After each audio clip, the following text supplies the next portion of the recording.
இதில ஒரு என்சைம் இருக்குது. என்சைமை நோக்கி ஒரு சப்ஸ்ட்ரேட் வருது.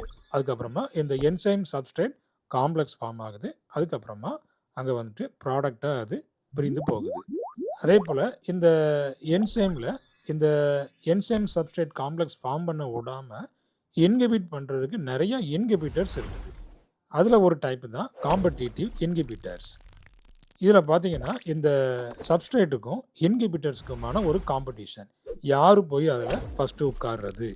அப்படிங்கிற ஒரு காம்படிஷன்.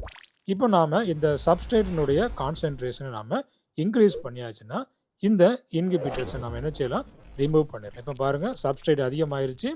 இந்த இன்ஹிபிட்டர்ஸ் வந்து ரிமூவ் ஆகி வெளிய போகுது. சப்ஸ்ட்ரேட்டினுடைய கான்சன்ட்ரேஷன இன்கிரீஸ் பண்ணி இன்ஹிபிட்டர்ஸ நம்ம ரிமூவ் பண்றோம். இதே போல அடுத்தது பார்த்தீங்கன்னா, இந்த நான் காம்படிட்டிவ் இன்ஹிபிட்டர்ஸ். இங்க பார்த்தீங்கன்னா, இந்த சப்ஸ்ட்ரேட் கரெக்ட்டா அந்த என்சைம்ல போய் தான் உட்காரும். ஆனா, இன்ஹிபிட்டர்ஸ் எங்க போகும்னு பார்த்தீங்கன்னா, பக்கத்துல அதாவது ஆலோஸ்டெரிக் சைட் அப்படின்னு சொல்லுவாங்க. ஸோ, அதுல உட்கார்ந்து இதனுடைய